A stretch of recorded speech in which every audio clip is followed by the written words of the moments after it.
안녕하세요. 책 읽어주는 여자 홍퀸이에요. 2022년도 처음 제가 책을 읽어주는 날이네요. 여러분 모두 새해 복 많이 받으시고 건강하세요. 올해도 좋은 책을 읽어드리기 위해서 노력하겠습니다. 제가 지금 들고 온 책은 생각이 크는 인문학 시리즈 중에 노동편을 들고 왔습니다. 제가 이 책에 읽어주고 싶은 부분이 너무 많지만 시간 관계상 조금만 읽어볼게요. 달력에 숨어있는 노동 이야기. 새 달력을 받으면 제일 먼저 찾아보는 기념일이 있나요? 생일을 비롯해 나에게 의미 있는 날을 찾아 달력을 넘기다 보면 어느새 12월에 와 있기도 해요. 달력 속 수많은 기념일 중에는 노동과 관련된 이야기도 있어요. 노동자의 권리를 위해 싸웠던 날이나 노동자가 존중받는 사회를 위해 힘쓰다 안타깝게 희생된 사람을 기리는 기념일이요. 대표적인 날이 5월 1일이에요. 노동자의 날 또는 노동절 메이데이라고 해요. 노동자의 날이 시작된 곳은 1886년 미국의 광장 헤이마켓이에요. 그곳에는 노동자는 기계가 아니니 하루 8시간만 일하는 세상을 만들자고 생각하는 사람이 모였어요. 당시 공장 주인들은 많은 돈을 투자한 기계를 놀게 하면 녹슬 수도 있고 여러모로 손해라고 생각했어요. 그 기계를 온종일 돌리기 위해 노동자도 쉬지 않고 일해야 했고요. 노동자는 기계가 아닌데 말이죠. 문제를 느낀 노동자들이 뜻을 모아 파업을 하고 광장에 모여 외쳤어요. 하루 8시간 일하고 인간답게 살자. 당시 노동자들은 생활하기도 힘든 임금을 받으며 비위생적인 환경에서 긴 시간 일했고 인간다운 대접을 받지 못했어요. 그런데 광장에 모인 사람들을 흩어지게 하려고 경찰이 총을 쏘는 바람에 어린 노동자를 포함해 6명이 사망하는 일이 일어났어요. 저항은 더 거세지고 진압도 더 무자비해지면서 많은 노동자와 경찰이 희생되었지요. 이 일 이후 1889년부터 그날을 희생자를 기억하고 노동자의 인권을 되새기는 날로 정해 기념하고 있어요. 당시 공장을 멈춘 것처럼 5월 1일은 모든 노동자가 휴식을 취하는 휴일로 정했죠. 노동자의 날 외에도 노동자의 인권을 위해 기억해야 할 날은 더 많아요. 빵과 장미를 일하는 구호를 외치며 여성 노동자의 인권을 위해 모인 3월 8일은 세계 여성의 날로 정해졌고요.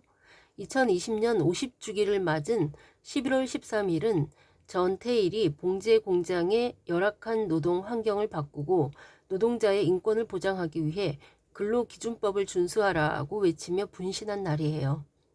이날을 계기로 한국에서는 노동자의 인권을 위해 노동조합을 만들고 노동 환경을 바꾸자는 사람이 늘어났죠.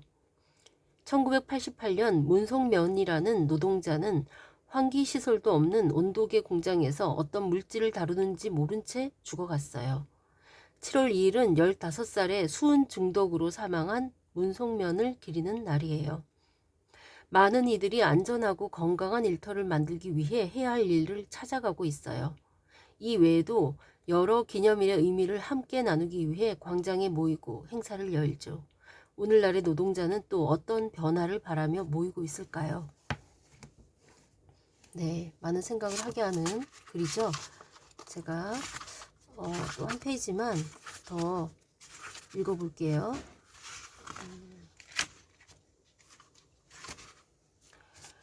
흔히 직업에 귀천이 없다고들 해요. 그런데 정말 그렇게 생각하는지 갸우뚱할 때가 많아요.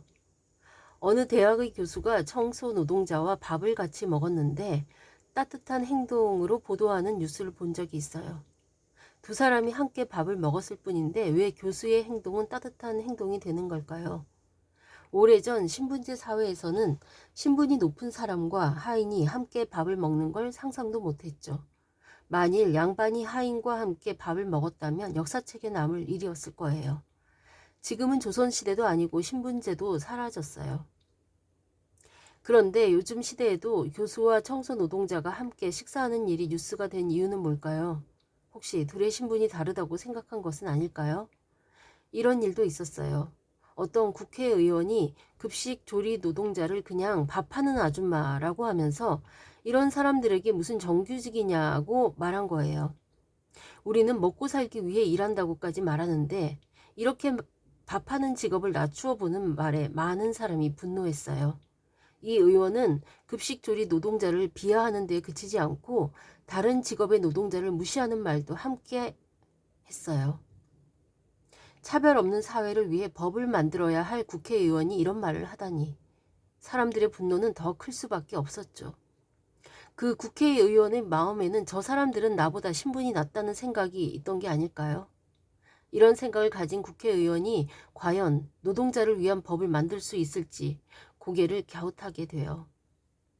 모든 법을 만들 때 등대처럼 여기는 헌법에도 모든 사람은 인간으로서의 존엄과 가치를 가지며 행복을 추구할 권리를 가진다고 되어 있는데 말이죠.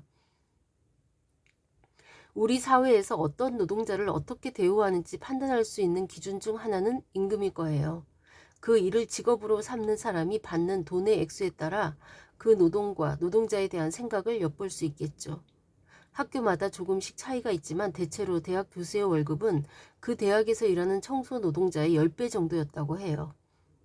교수의 1시간당 임금과 청소 노동자의 1시간당 임금 차이는 어쩌면 우리 사회가 두 노동자를 대하는 마음의 차이일지도 몰라요. 또 국회의원은 최저임금보다 대략 13배가량 많은 월급을 받는다고 해요. 비정규직 급식 조리 노동자 월급이 최저임금 수준이라고 하니 둘의 임금은 10배 넘게 차이가 있다고 할 수 있어요. 일에 따라 임금이 10배 이상 차이 나는 세상은 과연 함께 살아가기 괜찮은 사회일까요? 네.